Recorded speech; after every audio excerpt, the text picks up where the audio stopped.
Lapp often owns 1,000 deer or more. Reindeer are full swimmers.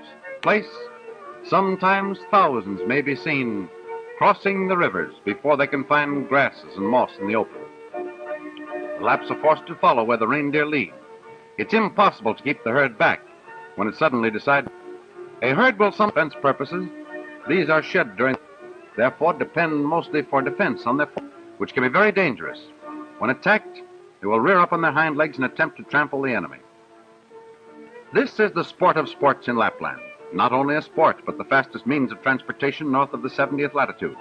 The so-called polka is a small sledge with just sufficient room for one person and extremely difficult to handle.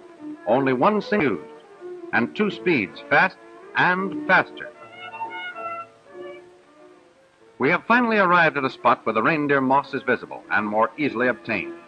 Here the animals do most without too much scraping and digging in the snow. Once more the old huts are taken into use, and the Lapps' personal effects and food unloaded from the large baggage polkas.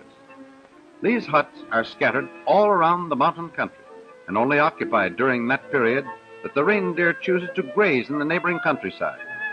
Often addition. The Laplander's life is a rather uncertain one. They never know when there will be time to pack up and leave again. Therefore, the housekeeping has to be light and all arrangements quite primitive. A few minutes is all that is required to refurnish the vacated wigwams. Everybody has to help, men, women, and children. Very much like the American Indian, the Lapps are wards of the government, and their huts, as well as the land, is free of taxes, rent. Doors are never locked in hospitable Lapland. Everybody is welcome, even your Hollywood cameraman. A good old Lapland custom is to keep the snow out of the little hut. Not to bring any in on your feet, they usually cut. The interior of the hut is not unpleasant, not so much cozier. They're usually moss, and the floor is covered with spruce leaves and reindeer pelts. The household utensils are scattered all over the place.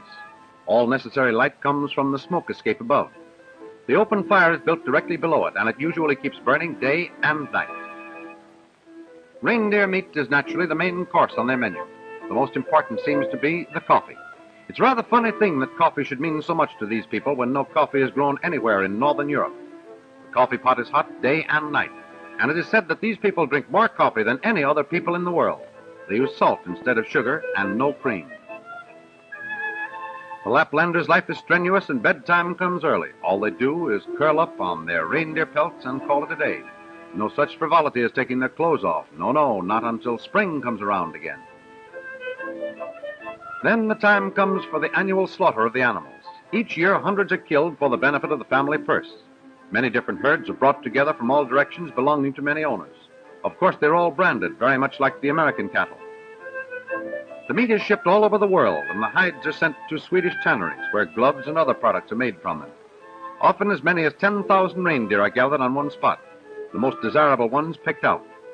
Government inspectors come around to see that the killing is done according to rules and regulations. It is no easy task to catch any one in this restless bunch, and every once in a while they will get stubborn and ready to fight back. Many a Lapp has had a good thrashing from his reindeer, and they seldom forget it. Their hoofs are faster than drummocks, and their antlers are well equipped with unpleasant points. But these glorious antlers can also be the downfall of the poor reindeer. It's a perfect place to throw a lariat, which the Lapps swing with the same skill that our Western cowboys do.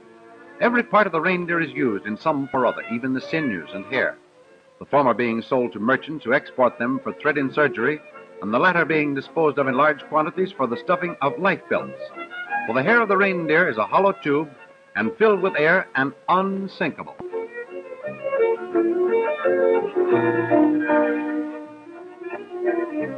Every once in a while it happens that some little of the hides, even their boots, are made from reindeer hide, and it is the warmest thing they could wear. The Swedish government is strict with their Lapp children, as they intend to keep their record of being the only country in the world where there is positively no illiteracy. Special schools take care of their education. While our own kids play choo-choo trains, the Lapp children play reindeer roundup. And this is the inside of the schoolhouse. Nice. You may be sure that the trend of romance, the young girls do not always find it easy to locate anyone to shower their affections that chosen one. The time comes when the herd begins to move, and once more in some new pastures. The snow has been eaten, and new places have to be found. The Lapps pack up and follow the reindeer again.